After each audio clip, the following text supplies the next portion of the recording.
lancer aussi. Donc,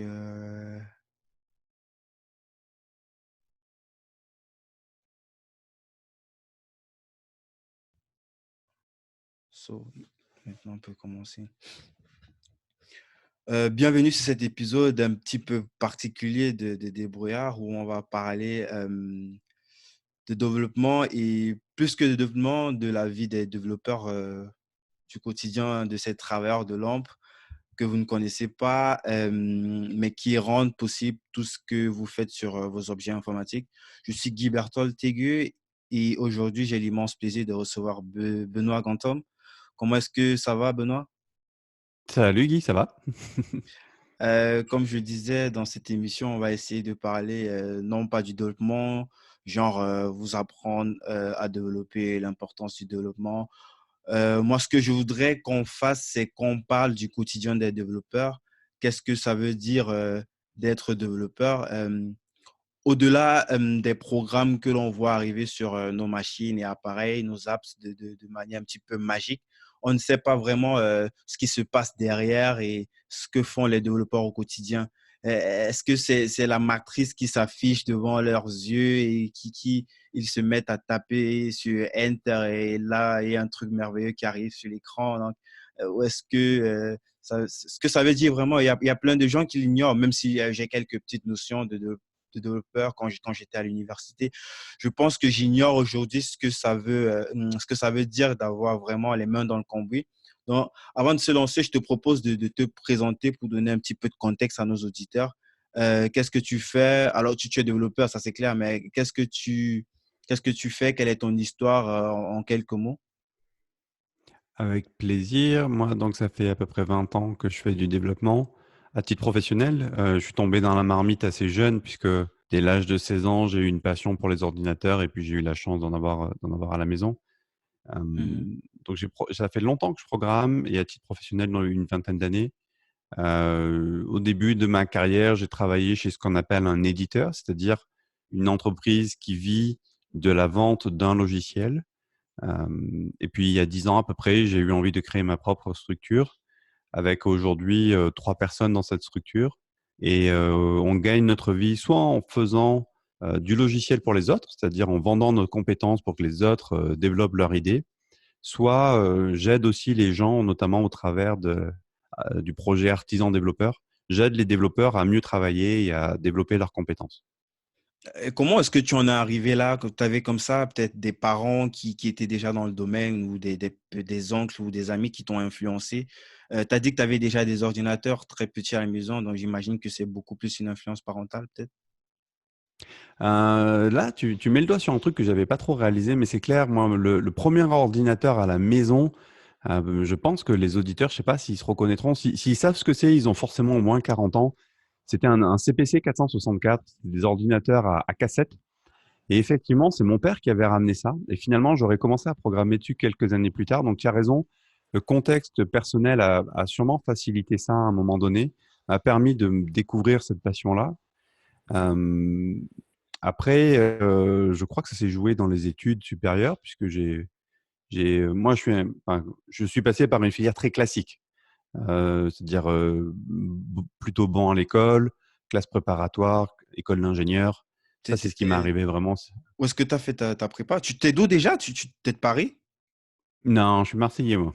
Je Mhm. suis produit marseillais, 100 marseillais et enfin 100. Il y a pas mal de sang italien aussi importé, mais une famille depuis longtemps installée à Marseille, ouais. Mhm. Et c'est vrai que, tu vois, j'ai vu, par exemple, je me rappelle, mon père avait un magasin, une supérette de quartier et j'ai vu l'impact de l'ordinateur arriver et j'étais à la fois émerveillé et tout de suite, je suis tombé fan de cet outil-là. Je le voyais ça a été une vraie révolution, hein. Quand l'ordinateur est arrivé, tu passais d'un traitement manuel à un traitement complètement automatisé.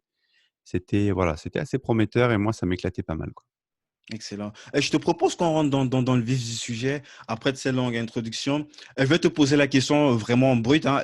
Le travail d'un développeur au quotidien. Genre, tu arrives au bureau, tu as ton clavier, tes écrans devant toi, je sais pas ton ou tes écrans, je sais pas combien d'écrans, et maintenant tu te dis, je vais coder, je vais programmer. J'imagine en parallèle, tu as peut-être 1000 réunions. C'est quoi? Comment ça se passe en fait? Bah, ça va dépendre énormément de ton contexte et du rôle que tu joues dans l'entreprise. C'est-à-dire que, prenons simplement le cas d'un développeur, vraiment développeur qui n'a pas forcément de responsabilité managériale. Donc, on va dire vraiment un profil très technique. Effectivement, il va arriver le matin, allumer son ordinateur. Tu parlais de la question des écrans. Bah, tu auras entre un et 2 ordinateurs, 1 ou 2 ordinateurs, entre un et 2 écrans. Maintenant, on a des bons écrans, quoi, des 24 pouces au moins. Mhm. Et puis, tu vas passer probablement du temps avec ton équipe pour te synchroniser, pour savoir ce qui est à faire, comment est-ce que les autres ont avancé. Et puis après, tu vas passer une bonne partie de ta journée à développer. Et développer, ça veut dire plusieurs choses. Ça veut dire bien chercher à comprendre ce que tu dois faire, quel est l'objectif que tu es en train d'essayer de remplir. C'est à un moment donné trouver comment tu vas faire ces choses-là. Donc, il y a une notion implicite où c'est que développeur, tu es obligé de te former en continu. Et puis ensuite, il y a une partie vraiment purement technique où là, tu écris le code qui va faire ce que tu essayes de faire, quoi. Là, il y a souvent deux écoles dont on entend parler, ceux qui sont les artisans. C'est ce que moi j'ai plus l'impression d'entendre lorsque je lis ce que tu écris ou lorsque j'écoute ce que tu dis. Et il y a des gens qui sont là juste pour arriver à l'objectif final. En fait, ils s'en foutent en fait de la beauté du code. Et toi, où est-ce que tu t'es situé dans ça? Ah bah moi, clairement, avec artisan développeur dans le camp des amoureux du code, amoureux, mais vraiment au sens artisanal du terme, avec cette envie de bien faire, se poser des questions sur ça veut dire quoi du bon code, c'est-à-dire prendre du recul sur les bonnes pratiques et comment est-ce que tu peux bien faire ton travail. Ça, je pense que quel que soit le métier, du moment que tu as un métier technique, voire même pas forcément, tu peux se poser ces questions-là, mais c'est clair que tout le monde ne se les pose pas. L'informatique a attiré beaucoup de monde. Dans les années 2000, c'était un peu la ruée vers l'or. N'importe qui savait taper sur un clavier pouvait prétendre être développeur et trouver du travail. Ça s'est un petit peu calmé aujourd'hui, mais tu vas quand même trouver beaucoup de gens Mais qui arrivent là simplement parce qu'il y a du travail, quoi. tu dis que ça s'est un petit peu calmé, mais il y a, si on écoute ce qui se dit du côté de la baie à San Francisco, il y a un réel manque en fait. Il y a une pénurie, il y a pas de développeurs en fait. Attends, il y a une pénurie de bons développeurs. Et ça, je pense que c'est la nuance qui est en train d'arriver sur le marché. C'est qu'aujourd'hui, il y a une vraie pénurie de bons développeurs. Là où avant, on donnait sa chance à n'importe qui, maintenant, c'est un petit peu moins évident. Maintenant, la réalité, c'est qu'il y a une vraie pénurie de développeurs. Oui, il y a une pénurie de main-d'œuvre. Oui, clairement. Euh, Est-ce que ça veut dire pour autant que tu vas faire un job intéressant? Ça dépend beaucoup du contexte dans lequel tu tombes, ça. Et Mhm. puis aussi, effectivement, tu vas trouver toute une partie de gens qui sont là parce qu'il faut bien travailler, il faut bien payer les factures, qui ne se posent pas plus de questions que ça et qui vont faire un travail alimentaire comme ils pourraient faire n'importe quel boulot. Benoît, c'est quoi un bon développeur? Pour moi, un bon développeur, c'est déjà quelqu'un qui se pose des questions, à la fois sur comment il va faire les choses, mais surtout qui va prendre du recul par rapport à ce qu'il est en train de faire et quel est l'objectif. Le problème, c'est qu'on fait un métier technique.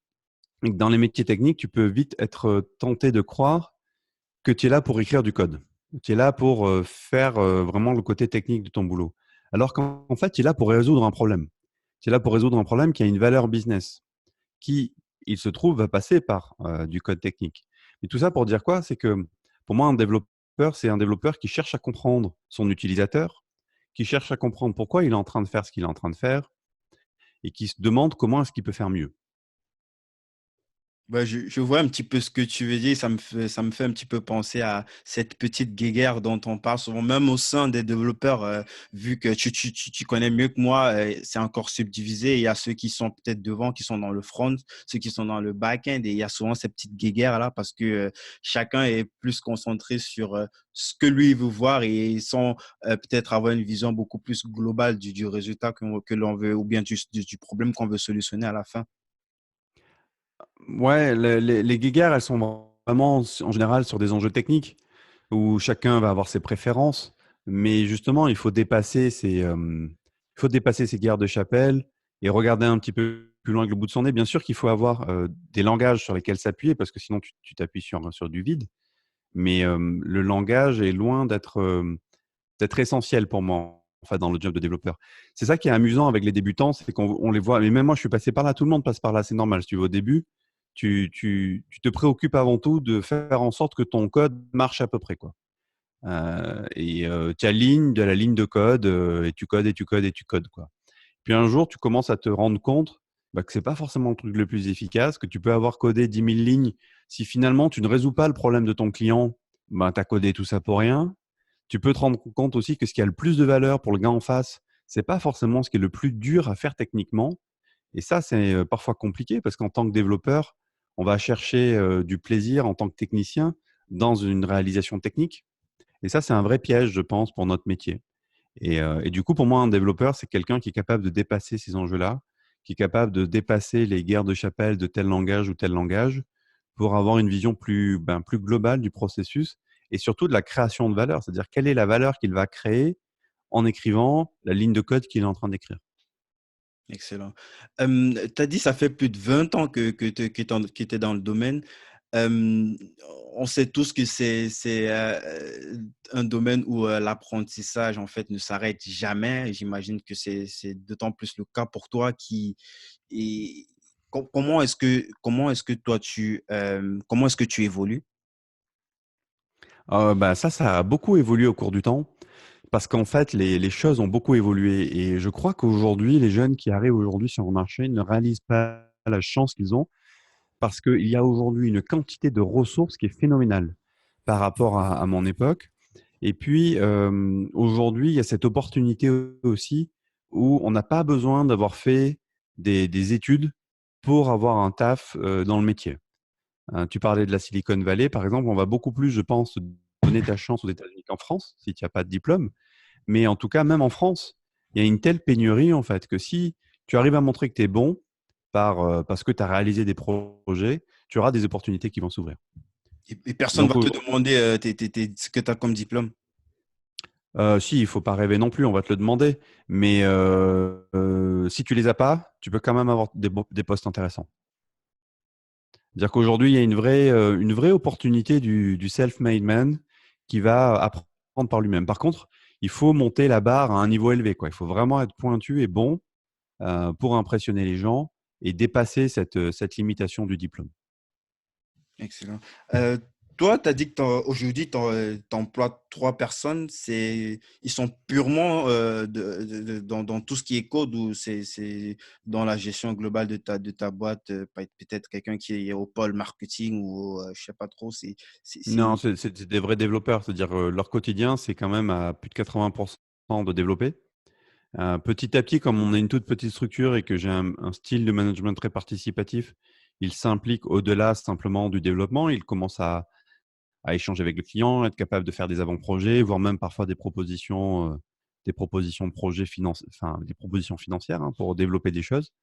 Mais globalement, il reste comment dire, très centré sur la technique et la production. Est-ce que toi, tu codes encore aujourd'hui? Plus beaucoup, plus assez à mon goût. Plus assez à mon goût. Parce qu'en fait, à chaque fois que je le fais, je m'éclate à le refaire. Le problème que j'ai aujourd'hui, c'est 2 choses. D'abord, c'est une question de temps, que ce soit ma petite entreprise ou le projet artisan développeur m'accapare beaucoup de temps, me prennent beaucoup de temps et développer un podcast, je pense que tu sais ce que c'est, ça demande des compétences particulières. Développer, une marque, ça demande des compétences marketing qu'il faut acquérir. Échanger avec des clients, ça demande des compétences de vente. Donc il a fallu que je développe toutes ces compétences-là. Il faut bien prendre le temps quelque part. Donc moi, depuis quelques années, j'ai pas forcément énormément progressé sur un plan purement technique, en fait. Heureusement que dans mes jeunes années de carrière, j'avais appris énormément de choses. J'avais vraiment mis un gros paquet sur la progression technique. Et aujourd'hui, je code plus. Une partie parce que je manque de temps, mais aussi en partie parce que je manque de sens, justement. Je tombe de l'autre côté du truc, qui est de dire, si aujourd'hui je n'ai pas un sens profond à écrire une ligne de code, j'en ressens pas j'en ressens pas la nécessité quelque part. Et puis dans le rôle qu'on s'est réparti avec mes collègues, eux ils codent et moi je fais le reste. Et donc c'est vrai qu'aujourd'hui je code pas beaucoup. Ok. C'est vrai qu'on l'a pas dit au début de l'émission. Lorsque tu parles, ça c'est pour les auditeurs, lorsque tu parles d'artisan développeur, c'est en fait le projet podcast, mais pas que, avec le blog aussi, on peut.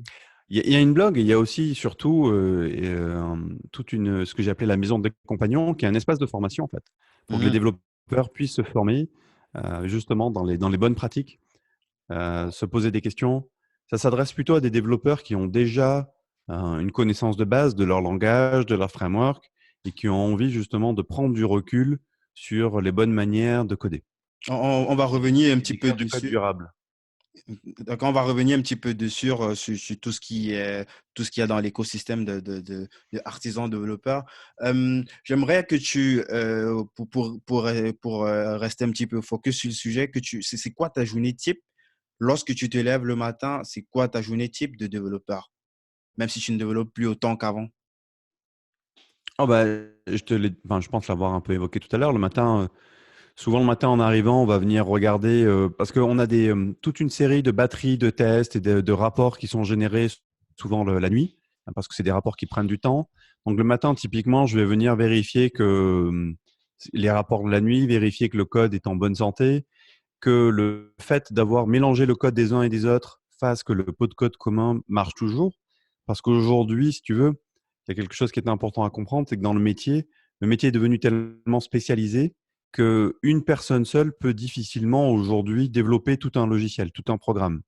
Le, le truc de Facebook où Tu peux un un petit gars, peu un t'expliquer lorsque tu dis devenu un petit peu spécialisé, tu parles par rapport au langage ou tu parles par rapport aux différentes étapes de développement, que ce soit sur la partie front ou back-end ou de Oui, il y l'ergonomie, a je sais ça, pas. il y a exactement, en fait, aujourd'hui, il faut réaliser qu'un logiciel demande beaucoup de compétences techniques, beaucoup plus de compétences techniques il y a 10 ans ou 20 ans.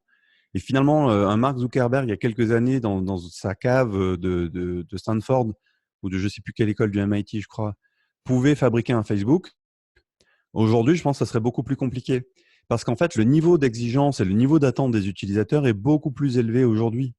Donc, si aujourd'hui tu veux te faire remarquer et que ton app soit utilisée, bah, d'abord c'est primordial, il te faut au moins un UX designer, c'est-à-dire quelqu'un qui va vraiment prendre en compte l'expérience utilisateur et la rendre agréable à utiliser, ton application. Mais Ensuite, d'autres il faut… pourraient dire que c'est le contraire, en fait. Pas peut-être une analyse de profane comme moi qui dirait que, mais avec autant d'API libres de droit qu'on peut utiliser, on peut repartir sur des choses qui ont déjà été faites pour euh, euh, s- fabriquer un truc qui est plutôt pas mal utilisable, quoi. Alors oui, tu as raison, l'écosystème est beaucoup plus mature, mais par contre l'exigence, regarde, simplement par exemple, si tu veux faire une application mobile aujourd'hui, il te faut donc des compétences en termes d'UX de design. Il va te falloir aussi des compétences pour le framework. Alors, si tu pars sur du natif ou de l'hybride, ça change un petit peu les choses, mais globalement, tu vas avoir besoin de certaines compétences très particulières, très pointues. Dès que tu commences à avoir du back, c'est-à-dire des traitements qui vont être faits en fond de tâche, ça va être encore des techniques pointues, probablement peut-être avec des langages différents. Donc, ce que je veux dire, c'est qu'aujourd'hui, il te faut plus de compétences qu'il n'en fallait, je pense, il y a 10 ou 20 ans pour faire une application, parce que le niveau d'attente a augmenté, en fait. En fait, là, tu parles plus en fait de l'expérience client, que c'est ça qui a un petit peu, qui n'est plus ce que c'était avant et ça amène une certaine exigence sur tout ce sur les différents domaines ou les différents points de développement d'un logiciel ou d'un programme Clairement, spécifique. clairement, clairement. Et tu vois, moi, j'ai souvent des clients qui sont des start-upers ou des petites boîtes et ils me disent, mais ça, je comprends pas, pourquoi ça coûte aussi cher ou pourquoi c'est si compliqué. Facebook le fait bien. Donc, tu vois, les gens prennent en référence des espèces de mastodontes qui ont des pouvoirs financiers incroyables comparés à ce qu'ils vont avoir eux et veulent une expérience utilisateur avec la même fluidité, avec la même accessibilité, avec la même qualité. Mais ils ne réalisent pas que, bien, en fait, c'est pas si simple que ça à faire, quoi. Donc, ce que je veux dire par là, c'est que les apps qu'on utilise au quotidien euh, relèvent notre niveau d'exigence et c'est normal. Et j'ai envie de dire quelque part pour l'écosystème, c'est tant mieux. Tu vois, je te donne un autre exemple. Amazon aujourd'hui nous a tous habitués, en tout cas si on est servi par Amazon, à avoir une qualité du suivi qui est juste incroyable. Tu sais quasiment, bientôt, on pourra suivre en temps réel où est ton paquet dans le dernier kilomètre, tu vois. Yes. Donc, aujourd'hui, quand j'ai affaire, moi j'habite à la campagne, donc je me fais souvent livrer les choses. Quand j'ai affaire à un transporteur qui ne m'indique pas à peu près quand il pense que le colis va arriver, j'ai l'impression de retourner à l'âge de pierre, tu vois. C'est Je te fou, c'est parle pas vraiment. d'avoir un suivi en temps réel des étapes. Donc, tu vois, des gens comme Amazon redéfinissent notre niveau d'exigence en tant qu'utilisateur. Nos habitudes, Nos, en fait, nos... pire que ça. Exactement. Parce Ouais, qu'à c'est ça. l'époque, si tu vas voir, il y avait des trucs qu'on fait des commandes comme ça, on attend 2, 3 semaines avec du AliExpress. Aujourd'hui, 3 jours, c'est mort. Tout le monde va fuir, mais 3 jours, c'est trop. Je te donne un autre exemple. Est-ce que tu utilises Google Maps? Moi, j'utilise intensément Google Maps dès que je me déplace, Ouais, ce qui me j'utilise rend Google Maps. d'ailleurs, ce qui me rend débile du point de vue de la géographie, hein, de la carte. Mais c'est pas grave, c'est tellement pratique et facile. Est-ce que tu as noté la différence incroyable? Moi, j'ai fait pas mal de routes ces dernières années. J'ai vraiment vu l'évolution de la précision de leur algorithme. C'est-à-dire que au début, leur algorithme était vraiment faux. C'est-à-dire que sur un trajet d'une heure, ils m'annonçaient parfois des écarts d'une demi-heure sur la réalité du temps que j'allais mettre. Ils me Mhm. disaient, vous allez mettre 45 minutes, je pouvais mettre 1 heure et quart. Aujourd'hui, il est précis à la minute. Moi, je suis sidéré souvent de constater que Google, quand je pars sur un trajet de 3 quarts d'heure, 1 heure, est capable de me dire à la minute l'heure à laquelle je vais arriver. Et il y a des fois, surtout quand je pars en retard, je suis frustré et je vais lutter contre ce temps. Tu vois, je vais dire, mais non, il se trompe, il est pessimiste, et je vais accélérer, tu vois, je vais conduire un peu plus sportif et tout. Rien du tout. J'arrive à la minute que Google m'avait dit, quoi. Et je ne sais pas si les gens réalisent le niveau d'excellence technique qu'il faut pour atteindre ce genre de résultat, quoi. Et pourtant, c'est ça qui conditionne notre quotidien et nos habitudes et notre niveau d'exigence. Donc aujourd'hui, quelqu'un qui lance une app, il faut qu'il soit conscient de ce niveau d'exigence attendu des utilisateurs parce qu'on est dans un monde où les gens zappent beaucoup et si jamais on n'arrive pas à attraper l'attention de l'utilisateur, ben, on est vite jeté, quoi. Excellent. Et toi aujourd'hui, c'est quoi ton, c'est quoi comment je peux formuler ça? Comment est-ce que tu vois ce métier dans, je sais pas, les 5 ou les 10 prochaines années? Ce métier de développeur, en fait.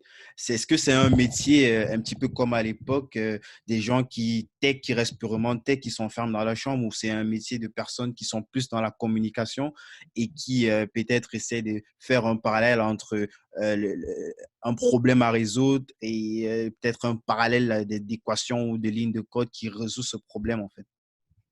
Alors, c'est une vraie bonne question. En ce moment, je suis en train de travailler sur une série de podcasts qui s'appelle Développeur en 2039, où je fais l'exercice d'essayer de me projeter dans le temps à dans 20 ans. Donc, si les C'est quand auditeurs sont ça? Je curieux, pense que je vais relayer ça. Ça va intéresser plus d'une personne ça qu'un. sera pour la fin d'année, si tout va bien, normalement novembre, décembre, par là, ça sera par là. 2019, j'entends.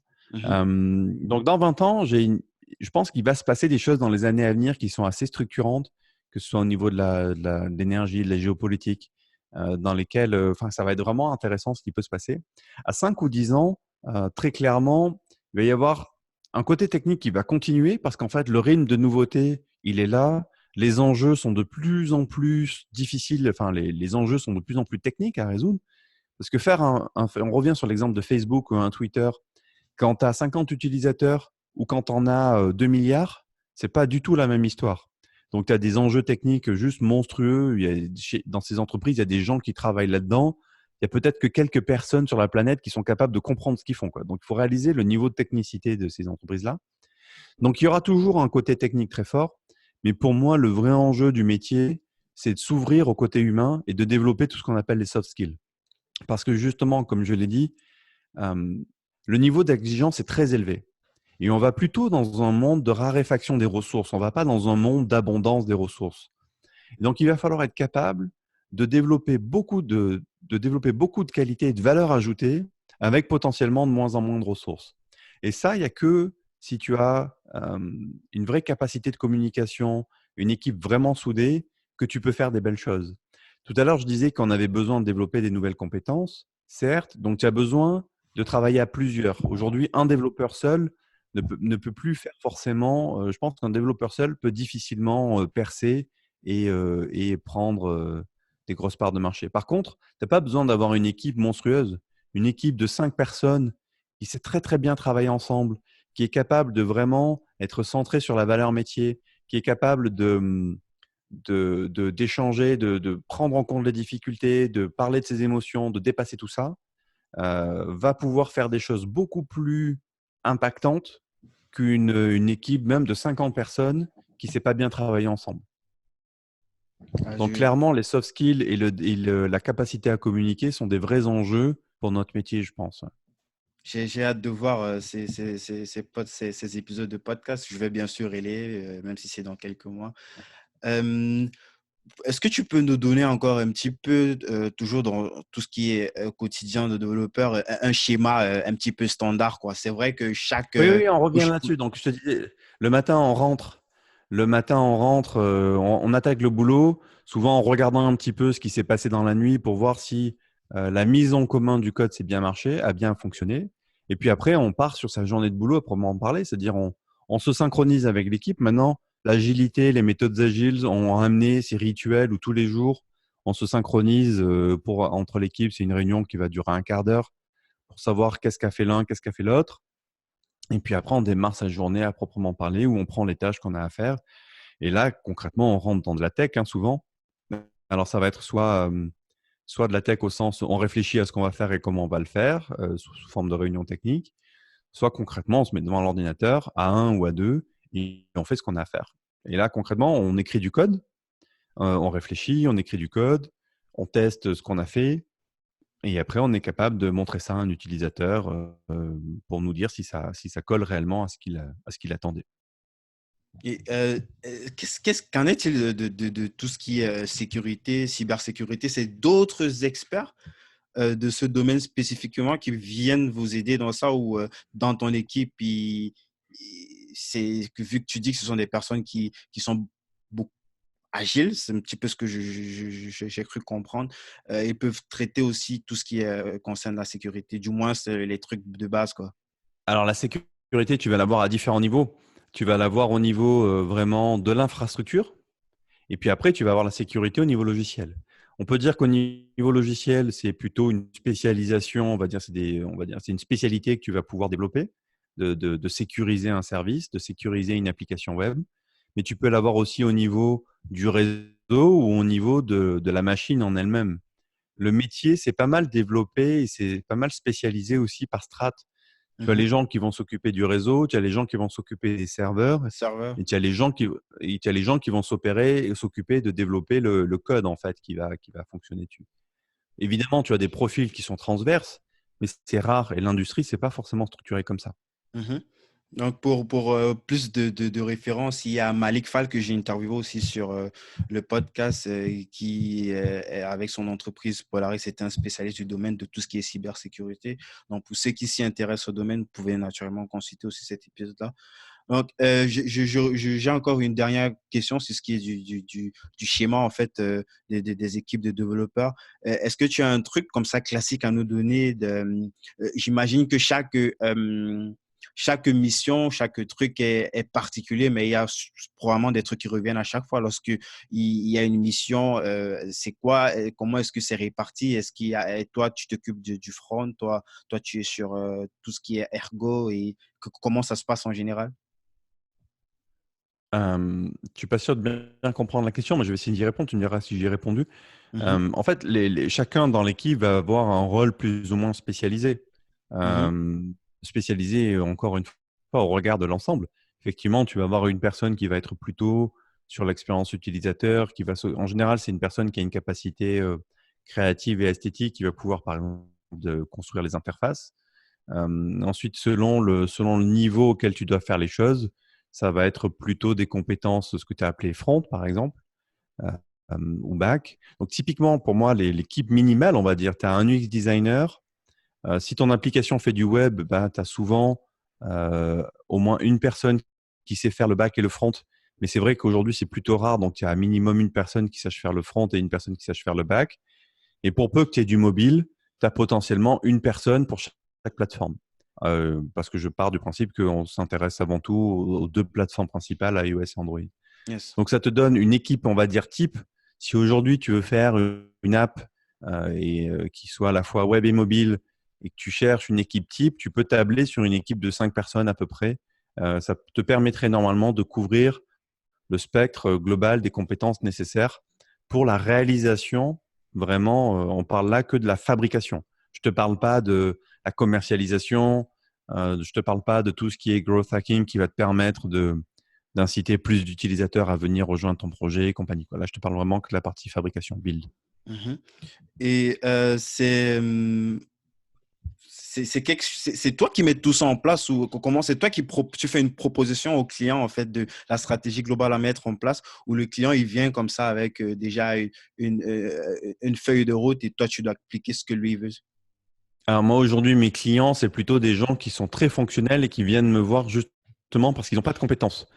Donc, quelque part, comment je m'y prends? Ils ont un degré de sensibilité entre très faible à assez modéré. C'est-à-dire que globalement, justement, ils passent par moi parce qu'ils ne veulent pas trop mettre les mains là-dedans. Mhm. Donc, en général, c'est moi qui vais chercher les compétences qu'il faut.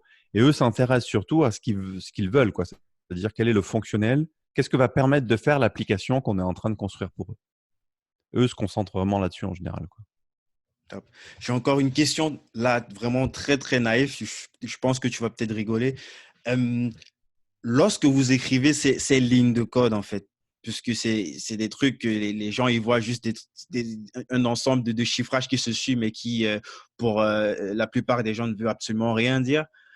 Comment est-ce que quelqu'un d'autre, imagine que peut-être le client, il délègue ce travail à une autre équipe et il y a déjà des lignes de code qui sont là. Comment est-ce que l'autre équipe se retrouve? Est-ce que c'est comme, je sais pas, pour les gens de l'électricité, il y a des schémas comme ça qui peuvent savoir que ouais, ce schéma, ça représente par exemple et la couleur, ce schéma, cette partie, ça représente, je sais pas, comment ça se passe en fait?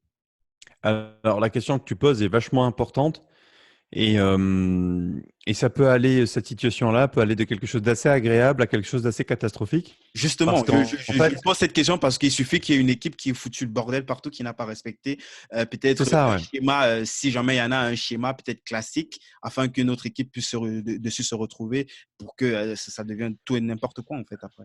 Alors, ça va dépendre de beaucoup de facteurs, de la taille notamment du code existant. Mais globalement, ce qu'il faut voir, c'est que du code, ça n'a rien de magique. Du code, c'est du texte qui traduit une intention et qui respecte une grammaire. Donc, de la même manière que si j'écris un texte en français et que je te le donne, tu vas être capable de le lire.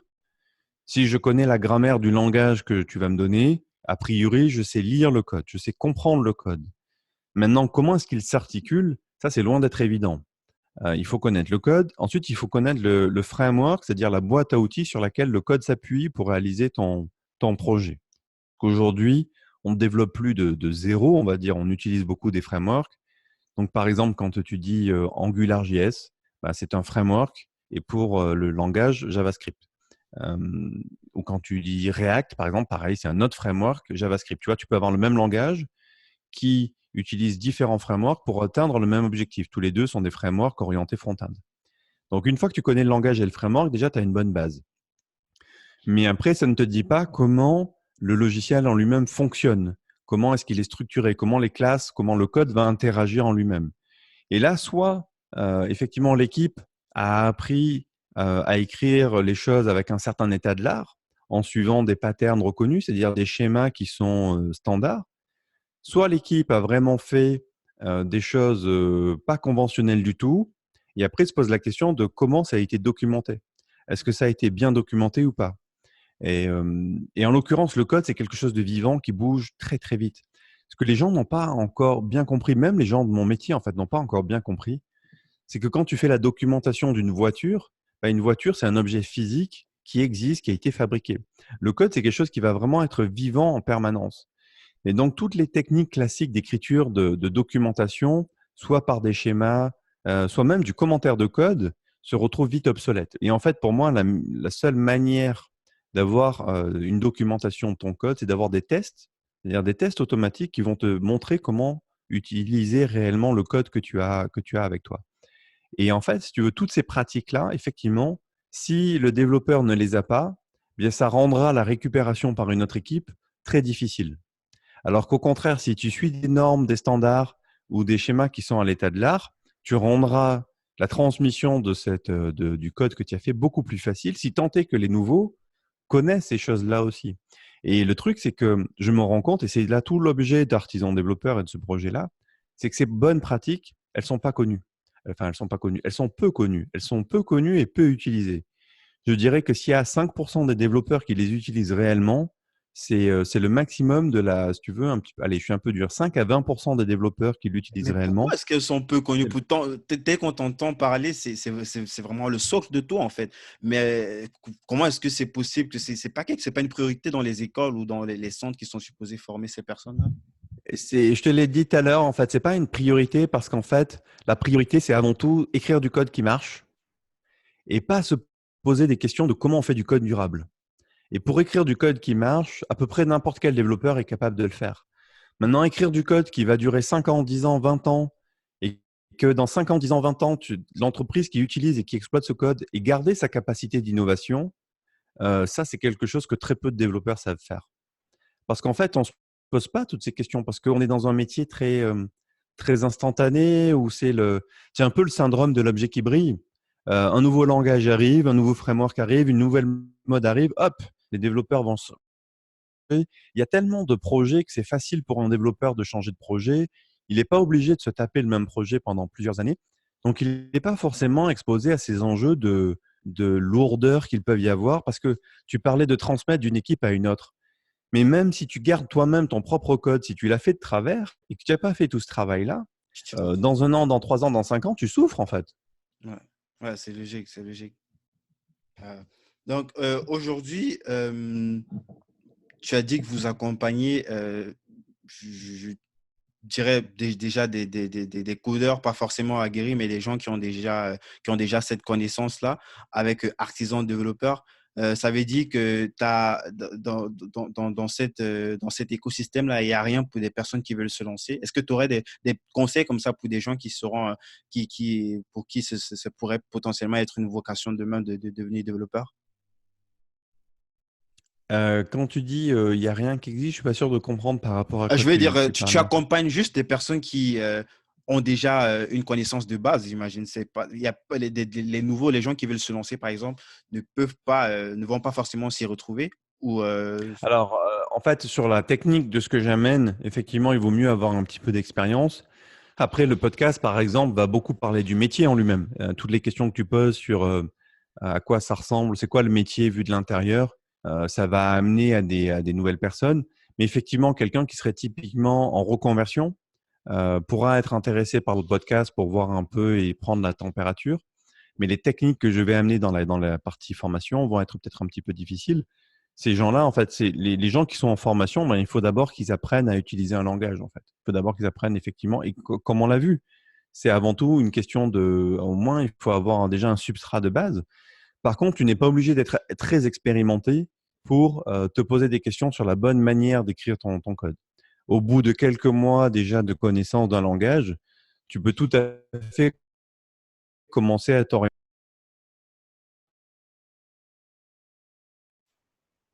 excellent. Donc, Artisan Développeur, c'est le nom du podcast. On peut l'écouter sur Spotify, sur iTunes, tous les supports traditionnels de podcast, mais aussi sur le site web Oui, tout à fait. Mm. artisandéveloppeur.com, je sais pas, .fr, .fr, pardon. .fr. artisan développeur. Je vais mettre bien sûr tous les liens en description. Et Cool, merci. ce qui est de ce programme, c'est une formation ou c'est vraiment de l'accompagnement, genre comme du coaching? Est-ce que tu peux nous dire un petit Il y a peu les plus deux. sur... Il y a les deux en fait. Il y a les deux. Il y a toute une partie formation en ligne et une fois par an, en fait, j'ouvre les portes d'un programme de coaching pour accompagner justement les développeurs qui veulent aller plus loin et qui veulent encore se perfectionner au-delà du contenu qui est diffusé dans l'école et dans l'espace de formation en fait. Excellent. Euh, Merci vraiment pour cette transparence, Benoît. C'est justement l'une des raisons pour lesquelles j'ai fait appel à toi. C'était pour avoir quelqu'un qui connaît les choses et qui peut parler avec autant qui peut nous dire les choses clairement, le fond des choses. Et j'aimerais qu'on revienne un petit peu sur, parce que là, avec ce que tu expliques, ce qui est de l'accompagnement, la formation et ton agence qui traite directement des projets d'innovation de clients, comment est-ce que tu fais? C'est un petit peu lourd. Comment est-ce que tu t'organises? Comment tu gères tout ça? Tu as des secrets comme ça pour mieux bosser, des soupapes dans la semaine, des outils. Comment tu fais pour être plus efficace et plus productif?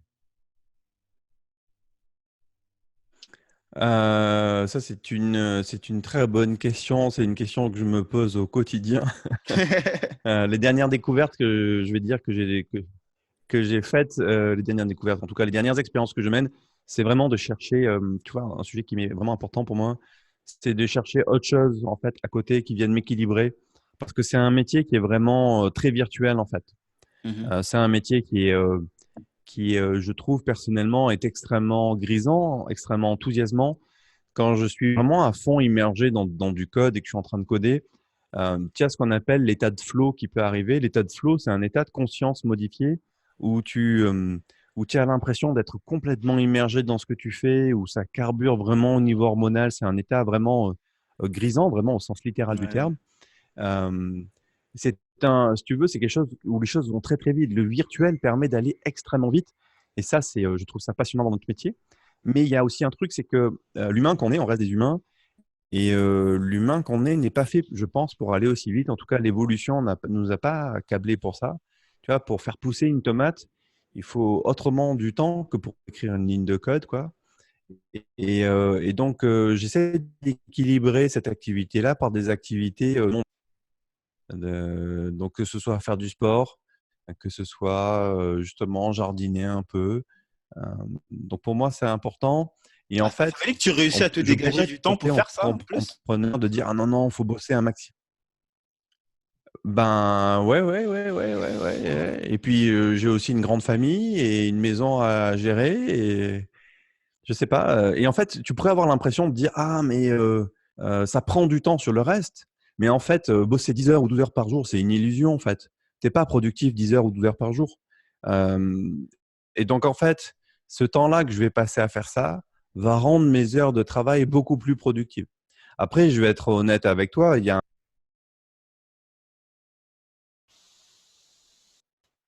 C'est un petit peu coupé là, j'ai pas compris.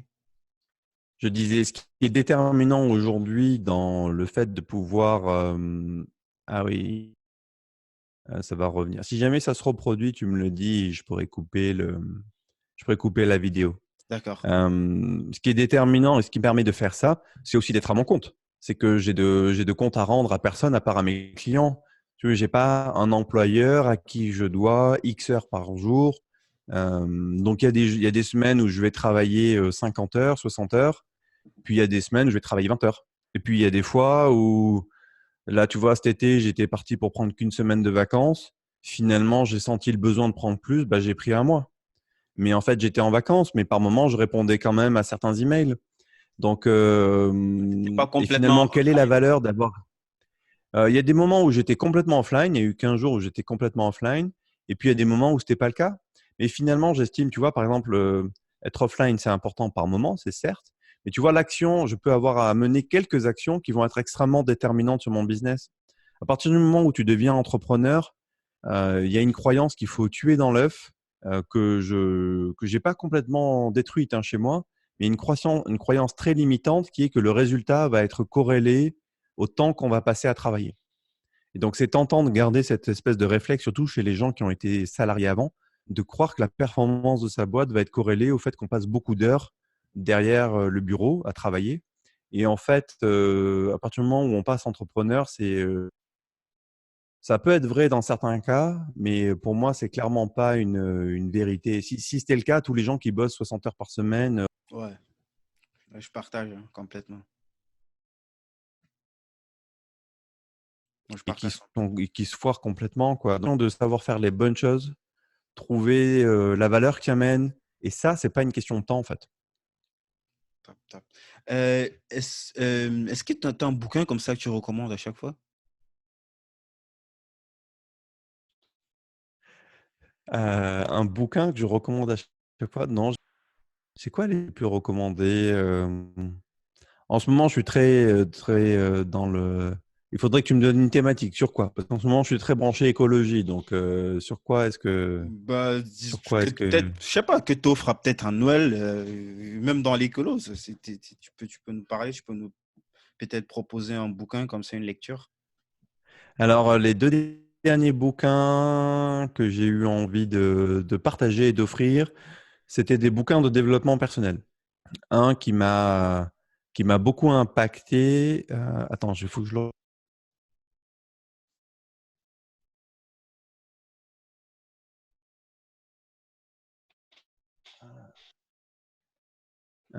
Qui est vraiment un bouquin que j'ai adoré, qui a fait voler en éclats pas mal de mes dire des choses qui sont au fond de moi et qui m'empêchent de réussir. Et un autre que j'ai adoré, qui m'a beaucoup inspiré dans le développement de ma pensée sur artisan développeur, qui est le livre de Marie Kondo, où elle fait le lien entre ranger sa maison et le développement personnel. Deux Mhm. livres de développement personnel dont je suis très fan. Je suis très branché dans le développement personnel. Je me forme moi-même au coaching. Et On va c'est voilà, mettre, c'est les deux derniers livres que j'ai pu recommander. on va mettre les liens, bien sûr, en description. C'est quoi le titre encore pour Marie? C'est quoi le titre du bouquin? Attends, faut que je le retrouve. C'est la magie du rangement. La magie du rangement. Et le premier bouquin, c'était quoi le titre encore? Pouvoir illimité. Pouvoir illimité. On va mettre tous les liens afférents en description. Donc, dernière question encore, Benoît. C'est quoi ton échec préféré? Mon échec préféré? Ouais. Dans quel sens tu veux dire? Où est-ce que je me suis planté, que ça m'a le plus marqué? Ouais, que ça, c'était plutôt un tremplin, en fait, pour ce qui s'est passé après, un petit peu comme le déclic, quoi, un petit peu comme le pivot de la suite, quoi. Ouf, j'en ai eu tellement.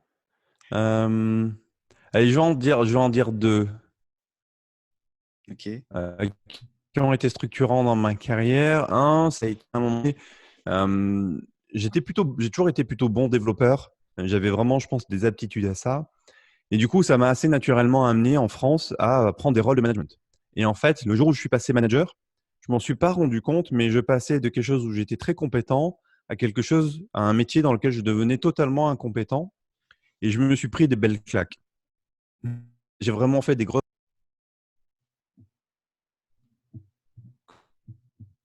Autant j'avais un don pour le code, j'avais pas spécialement de don pour les humains. Et il y a même eu un moment donné, on m'a parlé d'une espèce de mini-révolution qui grondait dans l'équipe pour dire à quel point j'avais merdé. Et ça a été le point de départ d'une grosse prise de conscience et d'un intérêt profond pour l'humain et comprendre comment l'humain fonctionnait. Mm. Ça, c'était dans mes jeunes années de carrière. Et plus récemment, j'ai beaucoup, en fait, depuis que Agility existe, j'ai envie de lancer des produits. En fait, il y a cette idée de commencer à aller chercher des revenus qui ont une certaine forme dans tout ce qui est le mouvement des revenus passifs, où tu as un peu cette magie de dire, ah, je fabrique un logiciel et puis je vends des licences et derrière c'est magnifique et je peux aller à la plage. Bon, évidemment, c'est pas aussi simple que ça, mais on a lancé à 3 reprises des logiciels en SaaS, hein, Mhm. qui ont plutôt été un échec qui va du gros fiasco à un échec raisonnable. Le gros fiasco, c'est genre, il y avait des investisseurs et peut-être ça a tout foiré, il fallait expliquer. Ah non, gros fiasco, c'est on a mis 40 000 € de notre poche sur la table pour un truc qui a rapporté 1 000 € quoi. Pouah, Ouais, gros fiasco, c'est ça. ça pique. Donc ça pique quoi. Comme tu dis, ça pique. Donc et c'était la troisième fois que je faisais ça. Alors pas dans ces montants-là, mais c'était la troisième fois. Et là, j'ai pris une grosse claque aussi. Je me suis posé beaucoup de questions sur OK, mais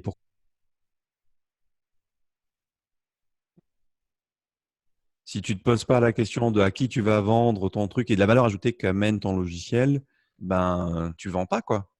Et donc c'est ça qui m'a amené à m'intéresser de près au marketing.